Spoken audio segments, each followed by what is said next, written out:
good morning, and welcome to Winning Wednesday with Winning with Danny. I hope all is well on this last day of the 2025 year. It just works out perfectly to give me the opportunity to reflect and to share with you guys what I've been thinking about, what I've been reflecting on, and what God has basically made sure He impressed into my heart. And so I would say maybe a year ago, the church I was attending at the time, a student of mine invited me to their church, and we started going, and Gabriel fell in love with it. Anyway, so they had a sermon about make sure that we place God first in our lives. And if you know me, you know I love acronyms. So it was beautiful. So I just want to share that with you on this last day of the year. How can we ensure that we're placing God first? And so after him giving the acronym, my devotion time was me digging deeper into it. So FIRST stands for finances, interests, relationships, schedules, and troubles. So all these things should be placed before God before we go seeking assistance or advice from anyone else. So F, finances. Luke 16:11 talks about if you're untrustworthy with your worldly possessions, why would he trust you with the true treasures of heaven? Proverbs 13:22. Good people leave an inheritance for their grandchildren. As a bird say, children's children, right? But sinners' wealth pass to the godly. Proverbs 21:20. Wise have wealth and luxury, but fools spread whatever they get. And I can attest to that. The way we're living right now, it's because I did not just spread my wealth on whatever I saw. Okay. That's how we're able to survive right now, and I thank you, God, for that.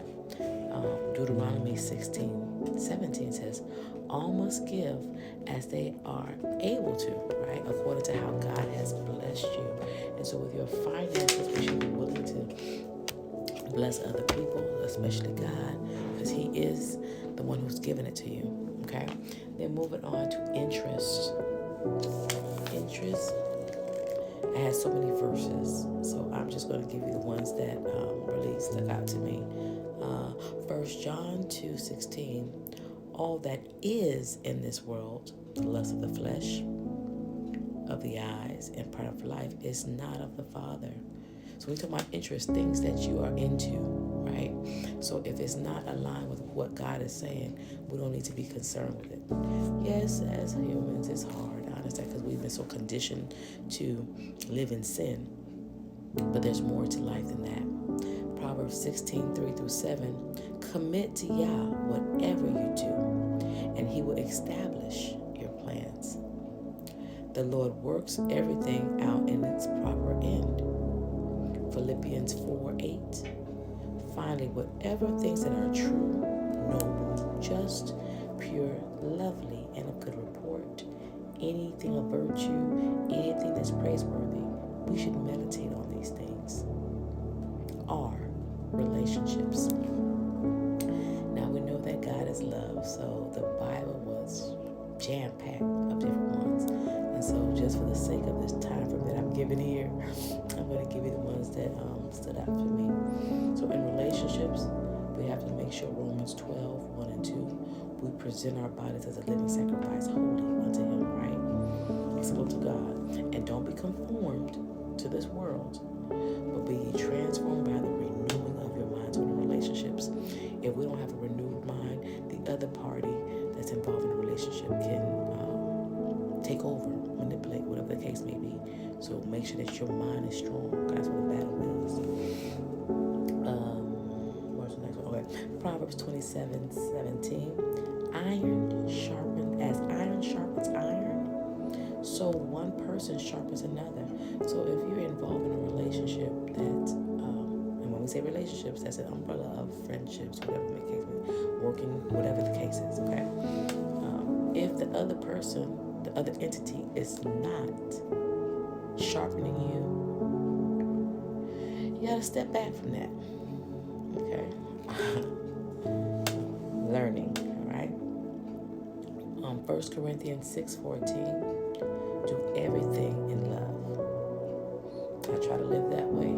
It's hard because you get taken advantage of, but do everything in love. Mark 12:31, you gotta love your neighbor as yourself. I'm guilty of that because I'll love the neighbor, but I'm not doing things to love me. Okay, so all reflecting. Proverbs 15:1, a soft answer turns away wrath, but a harsh word stirs up anger.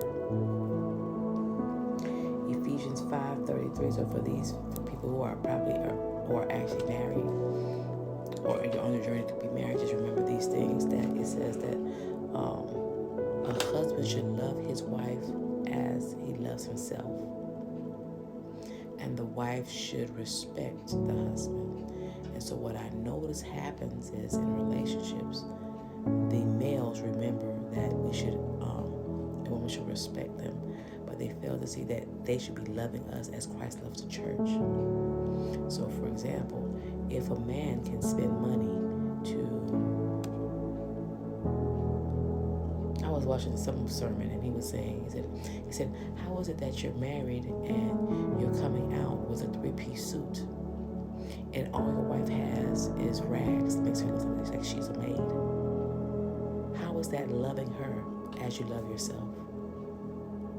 How is it that a woman, because men love what they see, right?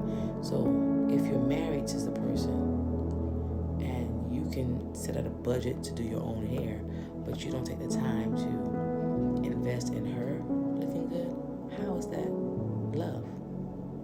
So we got to really look into that. It should be a balanced approach, not just what one person wants to say to whatever the case is. Next one, S, schedules. And that's important because we go, I'm busy, but are we busy about the things of God? And so Ecclesiastes 3:1-8 talks about there's a time for everything. There's a season for everything. So sometimes we try to rush things, but we have to make sure we bring it to God, right? So like James 1, I love James. He's my boy, okay? Luke and James, they're my boy.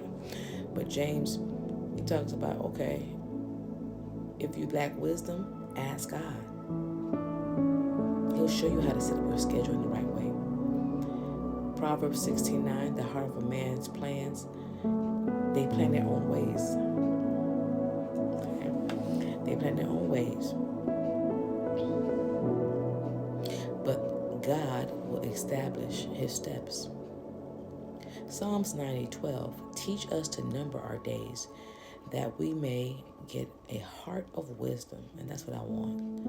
I don't want to just be busy, frivolously doing things, but I want to make sure that what I'm doing honors him and builds up his kingdom. And the last one for that, okay, yeah, and all these scheduling, don't be anxious. That's Philippians 4:6-7. And T, troubles. Isaiah 41:10, fear not, for I am with you. Be not dismayed. John 16:33, in me you may have peace. Romans 8:28, we all know that one. All things work together for good. James 1:2, count it joy. And you can do all things through Christ. So as we go into 2026, let's think of ways that we can put God first in all that we do, because we will prosper. We will see the goodness of God. We will make his heart smile. I hope that you all have a happy, happy New Year. Love you.